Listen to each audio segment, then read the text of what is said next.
নমস্কার। সকল শ্রোতা বন্ধুকে স্বাগত জানিয়ে আজকের গল্প পাঠ শুরু করছি। আশা করি তোমরা সকলেই খুব ভালো আছো। আজ আমি তোমাদের যে ছোট গল্পটি পড়ে শোনাবো তার নাম শেষ বেলায়। লিখেছেন শীর্ষেন্দু মুখোপাধ্যায়। নেত্য নেত্যগোপাল সামন্তর বাড়িটা এদিকে কোথায় জানেন? ও মশাই! রকে এক বুড়ো বসে একটা তেলচিটে তুলোর কম্বল থেকে মুখখানা জেগে ওঠে। বড় বেশি খানা খোদল মুখে, আর নারকোল ছোবড়ার মতন রুখু দাড়ি গোঁফ। শিরা উপশিরা সব ভেসে উঠেছে। মরকুটে বুড়ো, চোখের কোণে মাখনের মতন পিচুটি জমেছে। নেত্য, নেত্য গোপাল, সামন্ত বাড়ি কি বললে? তাই বলছি, নেত্য সামন্ত দালাল হবে। সে থাকে কোথায়?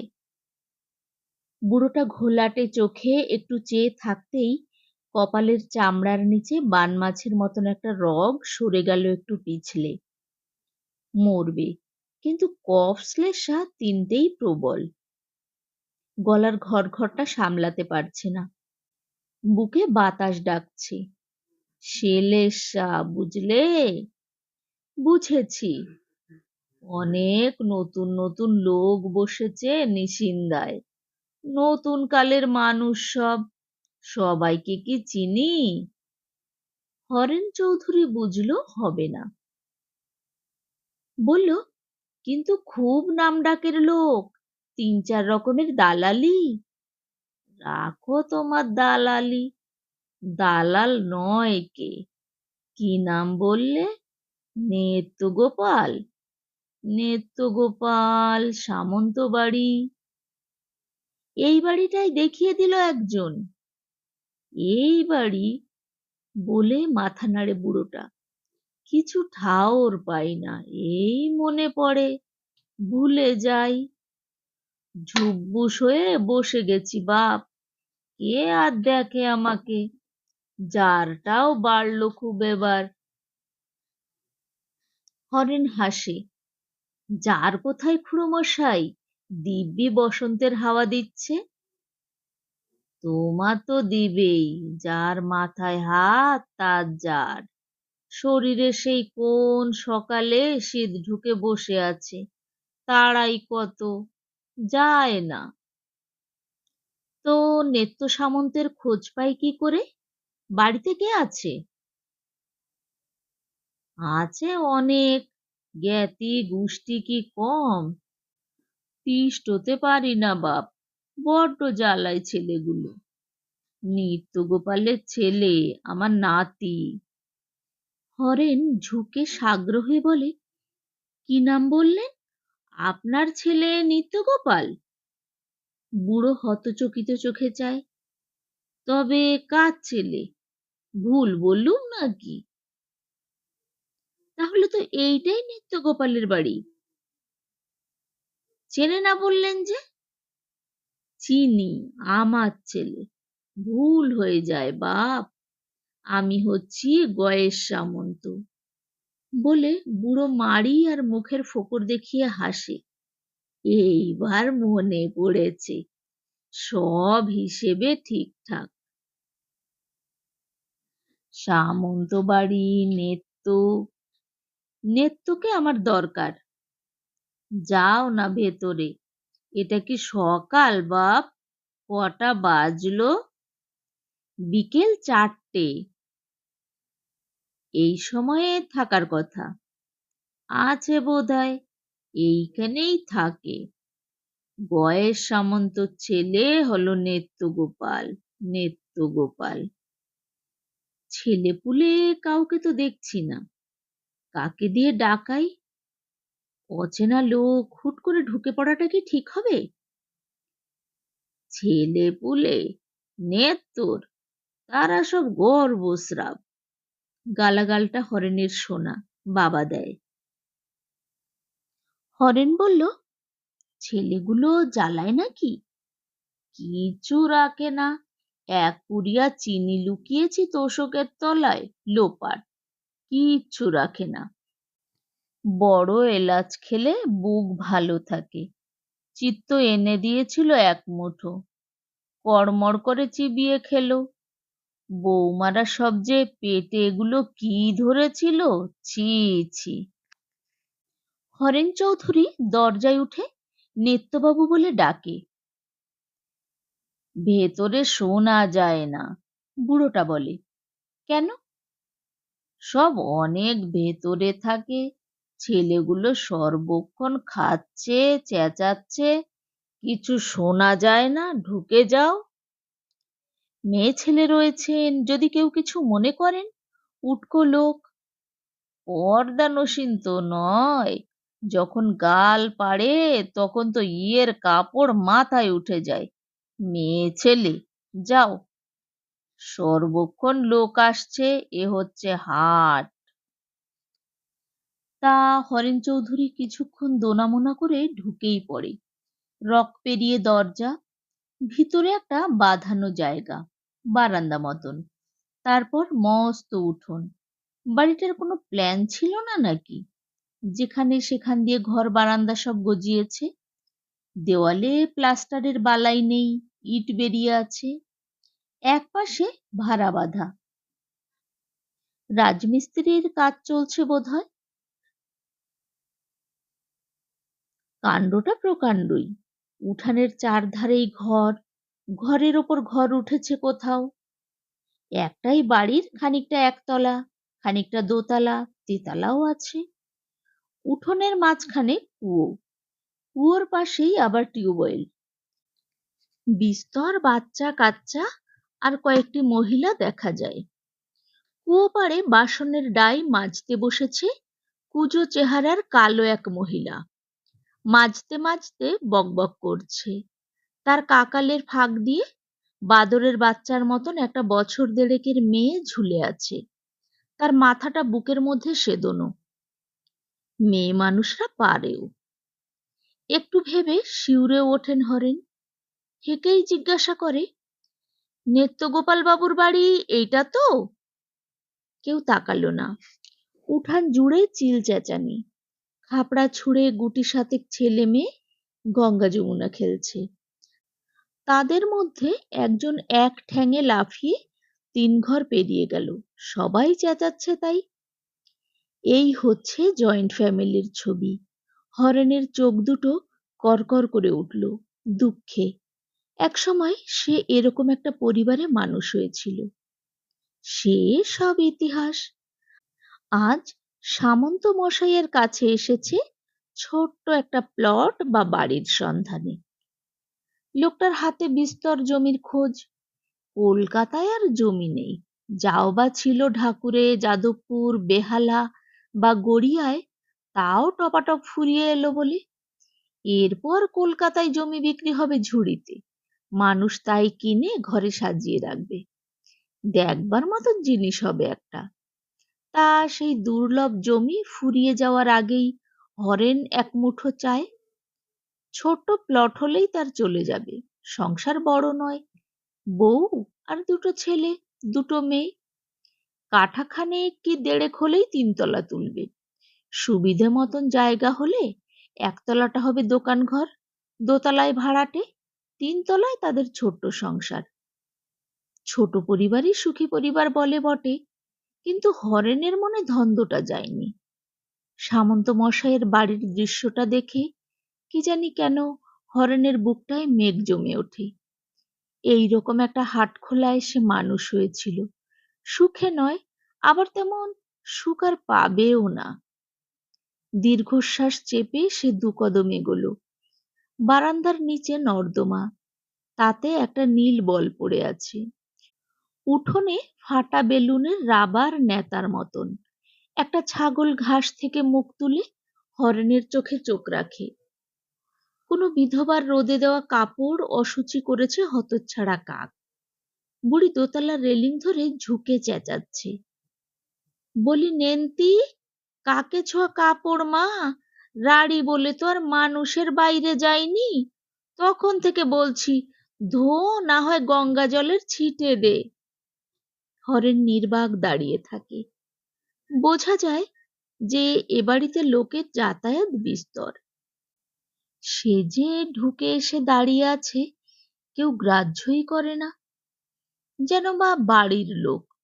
জয়েন্ট ফ্যামিলিতে বাড়ির লোক আর বাইরের লোক চেনা ভারী মুশকিল। কেউ অচেনা এসে দাঁড়ালে ছোট বউ ভাবে বড় বউয়ের কাছে এসেছে, বাপ ভাবে ছেলের কাছে এসেছে, ভাই ভাবে দাদার কাছে এসেছে। কেউ গা করে না। গলা খাকারি দিয়ে দিয়ে গলায় ব্যথা। বাচ্চাগুলোকে জিজ্ঞাসা করার চেষ্টা বৃথা, তারা আরো ব্যস্ত। মিনিট 10 ঠায় দাঁড়িয়ে থেকে অবশেষে একটি চলতি বাচ্চাকে থামিয়ে জিজ্ঞেস করতেই হদিশ পাওয়া গেল। নেত্য থাকে দোতলার ঘরে। ওই সিঁড়ি বেয়ে উঠে যান, ঘর খোলা আছে, কাকামশাই এই সময় অঙ্ক কষেন, বলে বাচ্চাটা উঠোনে ঝাঁপিয়ে পড়ল। সিঁড়ি চটা ওঠা, হয় সিমেন্ট পায়ে পায়ে উঠে গেছে, নয়তো লাগানোই হয়নি। গোয়াল সকলের, ধোয়া দেবে কে? দোতলার ঘরে নেত্য সামন্তর অফিস কাম বেডরুম। ঘরটায় তক্তাপোষ আছে, টেবিল চেয়ারও, কিন্তু দলিল দস্তাবেজ, মুসাবিদা আর মামলার কাগজে 6 লাভ। টেবিল চেয়ারে ডাই, বিছানাও অর্ধেক দখল নিয়েছে কাগজেরা।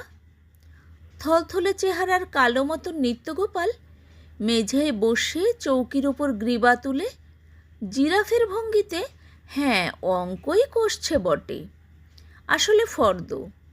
কিসের ফর্দ তা অবশ্য দেখার চেষ্টা করে না হরেন। কি চাই আজ্ঞে? নিত্যগোপাল সামন্ত মশাই কি আপনি? আজ্ঞে, এসেছিলাম একটু বিষয় ব্যাপারে। নিত্যগোপাল ঘাবড়ায় না, নিত্যকর্ম। ফর্দটাকে মুড়ে রেখে বলে, আসুন বসুন, বলে নিত্যগোপাল বিড়ি ধরায়। তারপর বলে, বলুন। একটু বাস্তু জমি। জমি? আগে। হুবহু নিত্যগোপালের অনুকরণ করে হরেন বলে, খরচাপাতি কীরকম?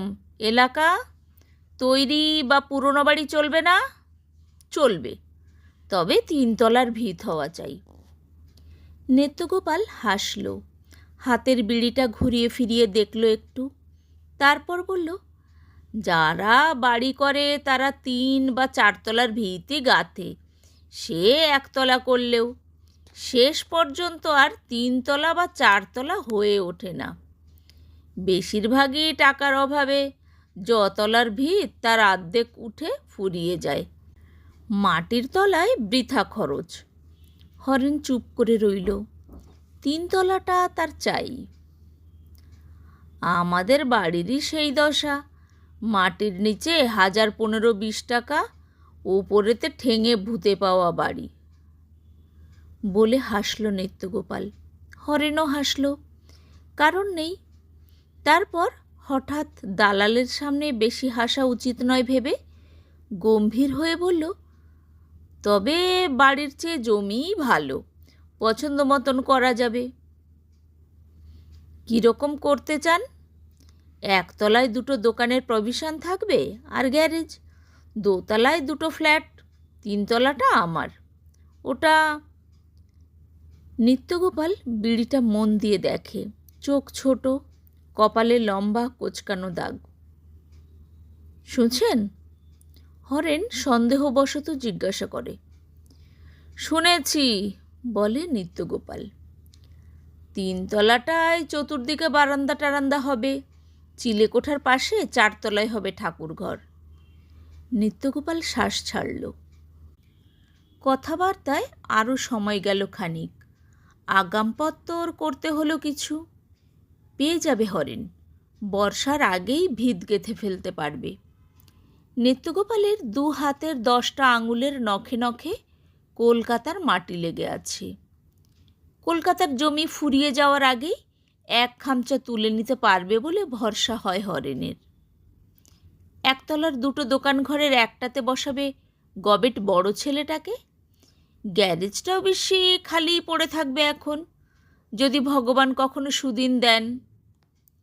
গরু পুষবার বড় শখ ছিল তার, হবে না। গরু, সবজি ক্ষেত, হাঁস, মুরগি এসবের জন্য মফস্বলের দিকে কাদালো জায়গায় পছন্দ ছিল তার। কিন্তু গিন্নির শখ কলকাতায় থাকবে। থাকো তাই, হরেনের গরু তাই বাদ গেল। একটা শ্বাস পড়ে যায়। বাপদাদার সঙ্গে চিরকালের মতন ছাড়ান কাটান হয়ে যাচ্ছে।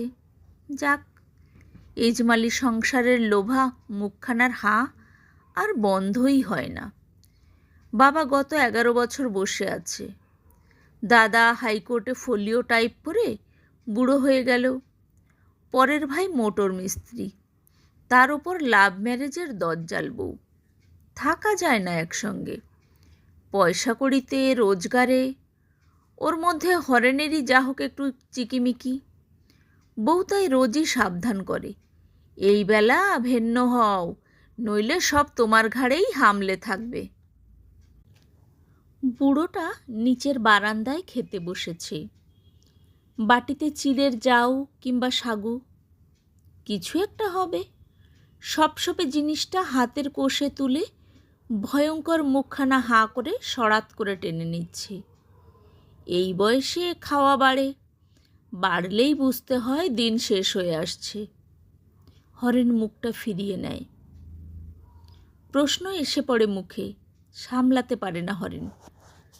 জিজ্ঞাসা করে, তা সামন্তমশাই তো ইচ্ছে করলেই নিজের মতো একখানা বাড়ি করে ভিন্ন থাকতে পারেন, এই ক্যাচকেচির মধ্যে থাকা। নিত্যগোপাল হাত রসিদটায় চোষ কাগজ চেপে বলে, ভাবি মাঝে মাঝে বুঝলেন, 7 ভাইয়ের সংসার, ছেলেপুলে মিলে একটা পুরো পল্টন। পয়লা 3 ভাইয়ের বিয়ে দেখে শুনে হয়েছিল। পরের 4 জন কোথা থেকে একে একে সব বউ নিয়ে এসে পটাপট ঢুকিয়ে দিল বাড়িটায়। গোষ্ঠী বাড়ছে। ভাবি বুঝলেন। আপনি ইচ্ছে করলেই তো হয়। হয়, এক সদ্য বিধবার জমি পেয়েছিলুম সুবিধে মতন, বায়না টায়নাও হয়ে গেল। ঝপ করে দর পেয়ে ছেড়ে দিলাম। দালালি করার ওই অসুবিধে, দামটা সব সময় মাথায় বিধে থাকে। নিজের জন্য আর আমি ভাবতেই পারি না। কয়েকবার চেষ্টাও করে দেখেছি। ভাবি চলে যাচ্ছে যখন যাক, তবে ভাবি মাঝে মাঝে বুঝলেন, ভাবনাটা আছেই বলে খুব হাসে নিত্যগোপাল। আজকাল আর জয়েন্ট ফ্যামিলি চলে না। সে তো বটেই, একা থাকার যুগও পড়ে গেল। ছোট সংসার, সুপসাপ ঘরদোর, ছোট হাঁড়ি, ছোট পাতিল, এ সবই চল হয়েছে। ইচ্ছেও করে খুব। বুড়োটা হড়হড়ে পদার্থটা তল করে গোটা 2 রুটি গুড় আর জল দিয়ে মাখছে। দাঁত নেই, তবু জলে গুলে খাবে। খাওয়াটা এই বয়সেই বাড়ে। হরেনের বাবারও বেড়েছে। দিন রাত খাওয়ার গল্প। হরেনের বউ করে খুব বুড়োর জন্য। আলাদা হয়ে উঠে গেলে কষ্ট হবে উভয়তই। বাবাকে কি নিজের কাছে নিয়ে যাবে হরেন? ভেবে আপন মনেই মাথা নাড়ে। নেওয়াটা ঠিক হবে না। কেন হবে না তা অবশ্য ভেবে পায় না সে। নিজস্ব ঘরবাড়ি, তার মায়া বড় সাংঘাতিক। বুড়ো মানুষ, ঘরে হাগবে মুদবে। তাছাড়া হরেনের বউই একটা জীবন করে গেল হরেনের বাপের জন্য, এবার অন্য ভাইয়ের বউরাও করুক। এইসব ভেবেই হরেন আপন মনে মাথা নাড়ে। নিত্যগোপাল রসিদখানা হাতে ধরিয়ে দিয়ে বলে, কথা তখনই পাকা হয় যখন জায়গাটা হয়ে গেল। ভাববেন না চৌধুরী মশাই, টাকা যখন আগাম বায়না নিয়েছি, ভাবনা এবার আমার। হরেন ওঠে। উঠতে উঠতেই বলে, পরের ভাবনা তো ভাবলেনি, আমি ভাবছি আপনার কথা। কত জমি আপনার তাবে, লাখপতি থেকে আমার মতন অভাজন ধর্ণা দেয়, সকলেরই জোতজমি করে দেন আপনি, অথচ নিজের বেলায়। নিত্যগোপাল ভ্রু কোঁচকায়, অমায়িক মুখে বলে, আমিও ভাবি, ভেবে ভেবে কেটে যায় জীবনটা।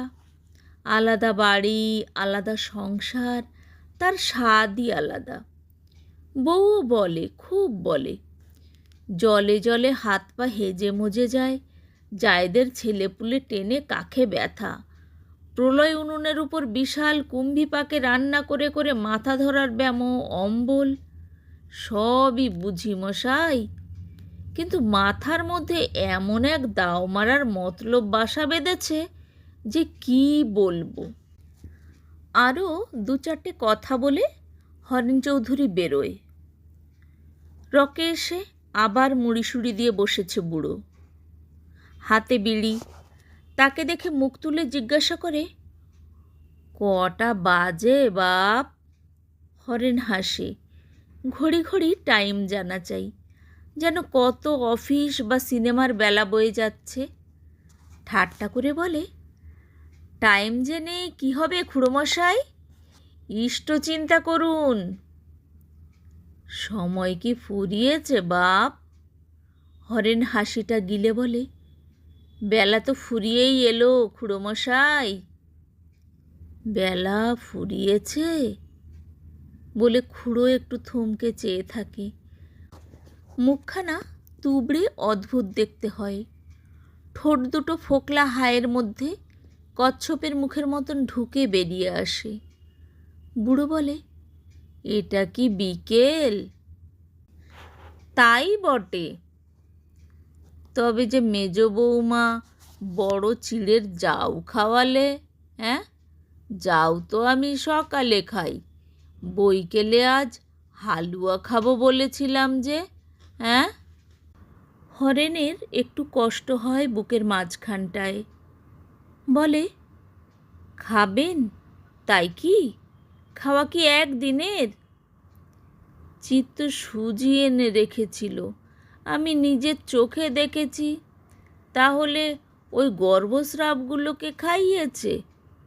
বাপ, ঝুব্বুস হয়ে বসে আছি, এখন কে আর দেখে আমাকে? চিড়ের যাও আমার বেহান বেলায় খাওয়ার কথা, নেত্র বউ কিচ্ছু খেয়াল রাখে না বাপ। সাতটা বউ ইয়ের কাপড় মাথায় তুলে দিন রাত্রির ছেলেগুলোকে গেলাচ্ছে। বিড়িটা ধরিয়ে দাও তো বাপ, হাত বড্ড কাঁপে। হরেন চৌধুরী গয়েশের বিড়িটা ধরিয়ে দেয় যত্ন করে, একটু হেসে বলে, হিসেব সব মেলে খুড়োমশাই? হিসেব? কোন হিসেবের কথা বলছো? এই যে আপনি গয়েশ সামন্ত, আপনার 7টা ছেলে, 7 বউ, কত নাতি নাতনি, তারপর এটা বেহানবেলা না সাজবেলা, এইসব হিসেব। বুড়ো বিড়িটা টেনে কাশতে কাশতে গয়ের তোলে গলায়, হাপির টান। বিড়ি খাওয়া বারণ নিশ্চয়ই, লুকিয়ে চুরিয়ে খায়, খাওয়াটাই আসল। মেলে না বাপ, ভুল পড়ে যায়। এই একটু আগে একজন কার খোঁজ করছিল, আমি হবে বলে বিড়বিড় করে কথা বলতে থাকে। হরেন কান পেতে শোনে। বুড়ো হিসেব মেলাচ্ছে, আমি হলুম গে গয়েশ সামন্ত, সামন্ত বাড়ি, বড় ছেলে চিত্ত, মেজ নিত্য, আরও কতগুলো। হরেন ঘড়িটা দেখে নিয়ে হাঁটা দেয়, রেল লাইন বরাবর হেঁটে প্ল্যাটফর্মে ওঠে। 5টা 5-এর ট্রেন, সিগন্যাল দেয়নি এখনও। প্ল্যাটফর্মে কালো কালো কিছু মেয়ে, পুরুষ আর বাচ্চার সংসার পেতে আছে। পোটলা পুটলি, ইটের উনুন, কৌটোর মগ, ছত্রাকার। উকুন বাজছে, ছেলে ঠ্যাঙাচ্ছে, ঘুমোচ্ছে।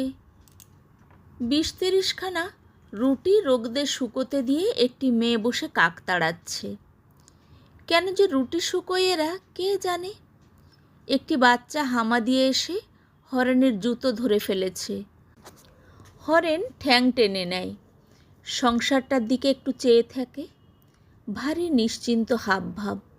দুনিয়া জোড়া জমি ওদের, যেখানে সেখানে বসে যায়। শীতের বেলা রোদ মরে গিয়ে এই সময়টায় বাতাসটা ভারী হয়ে ওঠে। মাটির ভাপ না ধোয়া মেঘের মতো গড়ায় মাটির ওপরে। ওর ভারী বাতাস দুঃখের শ্বাসের মতো জমে আছে পৃথিবীর ওপর। সামন্তমশাই পাকা লোক, জমি একটা পেয়েই যাবে সুবিধে মতন, বর্ষার আগেই ভিত গেঁথে ফেলবে। ভারী একটা আনন্দ হয় হরেনের। আবার কি জানি কেন রোদমরা বিকেলটার দিকে চেয়ে বুকটা হঠাৎ ঝাত করে ওঠে। কি একটা যেন মনে হয়, একটু ভয় ভয় করে। বুকটায় বগড়ি পাখির মতন কি একটা গুড়গুড় করে ডাকে, পেটটা পাকিয়ে ওঠে। ভিখিরিদের সংসার, প্ল্যাটফর্মের কৃষ্ণচূড়া গাছ, দূরের সিগন্যাল, এই সবের ওপর দিয়ে আকাশ আর জমির মাঝ বরাবর একটা অদ্ভুত আলো আধারি ঘনিয়ে আসছে। ট্রেন রেল পুল পেরিয়ে আসছে। হরেন চৌধুরী গাড়ির শব্দটা ঠিক শুনতে পায় না। সেই আলো আধারিটার দিকে অন্য মনে চেয়ে থাকে। এতক্ষণ তোমরা শুনছিলে শীর্ষেন্দু মুখোপাধ্যায়ের লেখা ছোট গল্প শেষ বেলায়। গল্পটা কেমন লাগলো লিখে জানাতে ভুলো না। আর যদি ভালো লাগে শেয়ার করো, লাইক দিও। আর আমার গল্প পাঠ যদি তোমাদের ভালো লাগে তাহলে আমার চ্যানেলটিকে সাবস্ক্রাইব করো প্লিজ। সকলে ভালো থেকো। আবার আসবো অন্য গল্প নিয়ে।